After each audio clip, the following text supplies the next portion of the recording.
अरवल में जीतन राम मांझी एक मंच पर भाषण दे रहे होते हैं और बोलते बोलते उन्होंने कहा कि उनके बेटे को बिहार का मुख्यमंत्री बना देना चाहिए।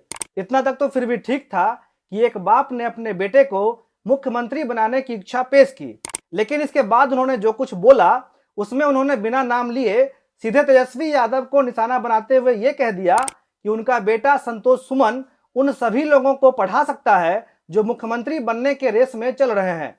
अब पूरी बिहार की जनता जानती है कि मुख्यमंत्री के रेस में सबसे आगे तो फिलहाल तेजस्वी यादव ही हैं और जीतन राम मांझी ने सीधे सीधे ये कह दिया है कि उनका बेटा प्रोफेसर है, युवा है, अच्छी तरह से शिक्षित भी है, नेट क्वालिफाइड भी है और इसीलिए जिन लोगों का नाम सीएम पद के लिए आया है उन सब से मेरा बेटा ज्यादा योग्य है और उन सब को पढ़ा सकता है। अब अभी तक तो तेजस्वी यादव, उपेंद्र कुशवाहा और बीजेपी वाले ही सीएम पद के रेस में थे, लेकिन अब जीतन राम मांझी ने बिहार को नया सीएम फेस दे दिया है। जीतन राम मांझी वैसे भी बिहार के विवादित किंग रहे हैं, जो शुरुआत से ही रह रहकर अपने तर्कस से तीर छोड़ते रहे हैं, जिनके कुछ बयान के बारे में आज हम आपको बताएंगे भी। अब इससे पहले कि हम आपको इस बयान का मतलब और उसके आगे होने वाले विवाद का एक एक परत समझाएं, उससे पहले अपना परिचय दे देते हैं। नमस्ते, मेरा नाम अमन शर्मा है और आप सफर बिहार देख रहे हैं। शुरुआत से अगर आपको समझाएंगे तो आपको ज्यादा समझ में आएगा, इसलिए शुरुआत से शुरू करते हैं। पिछले साल नीतीश कुमार ने अपना पाला बदला और बीजेपी के साथ हाथ झटककर तेजस्वी से हाथ मिलाया और आरजेडी के साथ सरकार बनाने का समझौता हुआ। आरजेडी के साथ लेफ्ट पार्टी और कांग्रेस भी इस समझौते में शामिल हुए। सरकार बनी, कैबिनेट का गठन भी हुआ, सबको मंत्रिमंडल में तय भागीदारी के हिसाब से सीट भी दिया गया। लेकिन सबसे पहले दिक्कत शुरू हुई उपेंद्र कुशवाहा को, जब सीएम नीतीश ने तेजस्वी को बतौर भावी मुख्यमंत्री के तौर पर प्रोजेक्ट करना शुरू कर दिया। साथ ही नीतीश कुमार ने तो यहां तक कह दिया कि अब महागठबंधन के सारे फैसले तेजस्वी यादव ही लेंगे। कुशवाहा को तेज दर्द हुआ, सपना टूटता हुआ दिखा, क्योंकि उनका राजनीतिक सफर ही बिहार का मुख्यमंत्री बनने के सपने से शुरू हुआ था और उनके सामने उनके बेटे के उम्र के तेजस्वी अपने पिता के राजनीतिक विरासत के तहत डिप्टी सीएम से लेकर सीएम बनने तक का फासला बहुत जल्दी तय करने में लगे हुए हैं और इसमें उनको खुद सीएम नीतीश कुमार का साथ भी मिला हुआ है। गुस्सा जायज भी है, लेकिन कुशवाहा अपने हिसाब से जितना जोर लगा सकते हैं वो लगा रहे हैं। हालांकि जोर लगाने से भी कुशवाहा को कितना फायदा होगा ये सबको पता है। उपेंद्र कुशवाहा का ये जोर लगाना अभी तक चल ही रहा है। एक तरफ जहां जदयू ने उनसे किनारा कर लिया है, पार्टी के राष्ट्रीय अध्यक्ष से लेकर प्रदेश अध्यक्ष तक कुशवाहा को उनका राजनीतिक कद बार बार बता रहे हैं, लेकिन कुशवाहा पीछे हटने का नाम नहीं ले रहे हैं। यहां तक कि उन्होंने 19 और 20 फरवरी को पटना में कार्यकर्ताओं के साथ मुलाकात करने की बात भी कह दी है और जदयू भी इसी इंतजार में है कि 20 फरवरी के बाद ही उपेंद्र कुशवाहा को लेकर तफसील से सोचा जाएगा। नीतीश कुमार इधर अपना समाधान यात्रा समाप्त कर पटना लौट चुके हैं और चर्चा है कि एक बार फिर से बिहार में कैबिनेट का विस्तार होगा। कांग्रेस को इस कैबिनेट विस्तार से 2 मंत्री पद की उम्मीद है, जबकि तेजस्वी यादव साफ साफ कह चुके हैं कि समझौते के मुताबिक सिर्फ 1 मंत्री पद कांग्रेस को दिया जाएगा।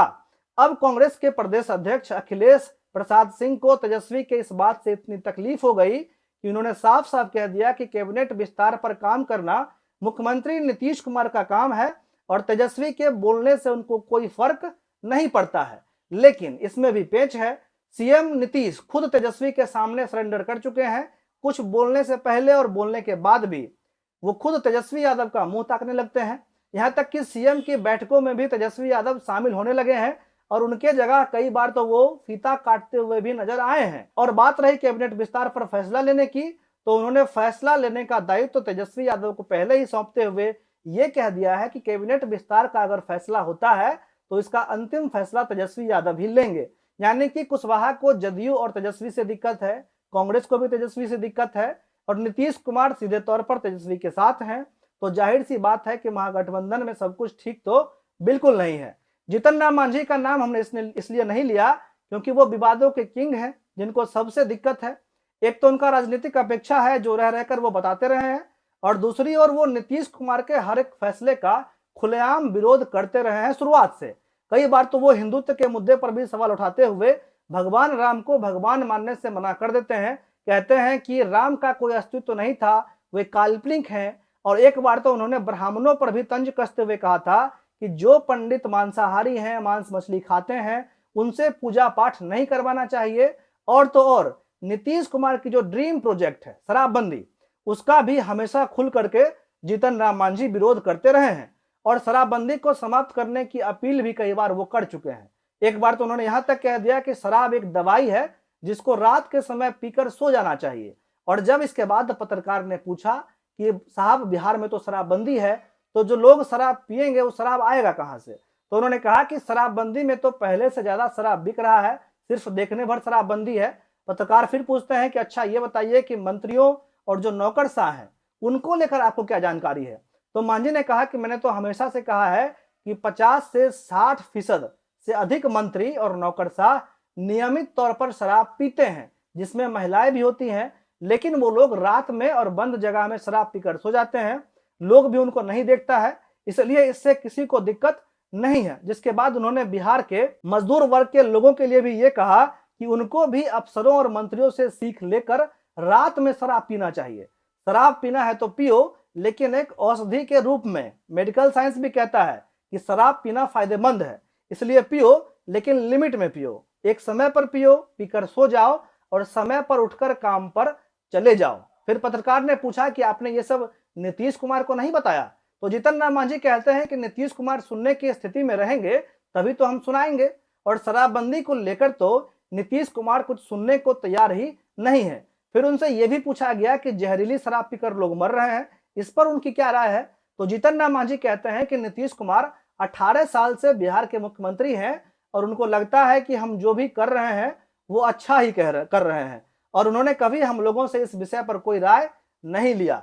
इंटरव्यू तो खत्म हो जाता है, लेकिन इसके बाद भी उन्होंने कई बार मीडिया से बात करते हुए शराबबंदी की धज्जियां उड़ाई है। एक बार तो उनको यह भी बोलते हुए सुना गया कि जो लोग 1 क्वार्टर शराब पीते हैं उनको पुलिस को गिरफ्तार नहीं करना चाहिए, और जेल में जो शराब के वजह से लोग बंद हैं उनको तत्काल रिहा कर देना चाहिए। एक बार उन्होंने मंच से यह भी बोला कि गया जैसे जो पर्यटक स्थल हैं वहां पर खाने पीने की अच्छी व्यवस्था होनी चाहिए, क्योंकि पर्यटक हवाई जहाज से आते हैं, लेकिन अधिक समय तक वो बिहार में ना रहकर या तो वो बनारस चले जा रहे हैं या फिर वो कलकत्ता चले जाते हैं। अरवल में जीतन राम मांझी ने एक बात और कहा है जिस पर गौर किया जाना चाहिए। उन्होंने कहा कि उनके बेटे को मुख्यमंत्री इसलिए नहीं बनाया जाता क्योंकि वे भुइयां समाज से आते हैं, और आजादी के 75 साल के बाद भी उनके समाज के लोगों को नेतृत्व नहीं दिया जा रहा। जबकि जब उन्हें मुख्यमंत्री बनाया गया तो उन्होंने बिहार का खूब विकास किया, लेकिन उनका सत्ता में आना कई लोगों को बर्दाश्त नहीं हुआ, इसलिए आज भी उनके बेटे को भुइयां समाज की होने की वजह से ही मुख्यमंत्री नहीं बनाया जा रहा है। जबकि वो इतना पढ़ा लिखा है कि सीएम के रेस में चल रहे सभी उम्मीदवारों को पढ़ा सकता है। लेकिन इस मामले में खुद जब जीतन राम मांझी के बेटे संतोष सुमन से पूछा गया, जो भी बिहार विधान परिषद के सदस्य हैं और अनुसूचित जनजाति कल्याण मंत्री भी हैं, तो उन्होंने साफ तरीके से इस बात को इनकार करते हुए कहा कि मैं बिहार के मुख्यमंत्री पद का उम्मीदवार नहीं हूं और ना ही मेरे अंदर कोई ऐसी इच्छा है कि मैं बिहार का मुख्यमंत्री बनूं। यानी कि अपने पिता के बयान के बाद भी संतोष सुमन ने खुद को सीएम के रेस से बाहर कर दिया। लेकिन कहा यह जा रहा है कि मांझी के इस बयान से महागठबंधन में दरार आना तय है, क्योंकि इस बार निशाने पर तेजस्वी यादव हैं, जो कई बार भाषण देते वक्त लड़खड़ाते हुए दिखते हैं। और एक बार तो वो बिहार विधानसभा के शताब्दी समारोह में प्रधानमंत्री नरेंद्र मोदी के सामने भी भाषण देते वक्त बोलते बोलते नर्वस हो गए थे। साथ ही उन्होंने 9वीं तक की पढ़ाई भी की है, इसलिए जीतन राम मांझी के इस बयान को उन्हीं से जोड़कर देखा जा रहा है। फिलहाल इस बयान के प्रतिक्रिया का इंतजार है, और इस बयान से कितना फर्क पड़ेगा ये तो आने वाला वक्त ही बताएगा। इस वीडियो में फिलहाल इतना ही, मिलते हैं अगले किसी वीडियो में। तब तक आप हमारे चैनल को फॉलो कर लीजिए, और अगर शेयर करने लायक लगे तो शेयर कर दीजिएगा। धन्यवाद।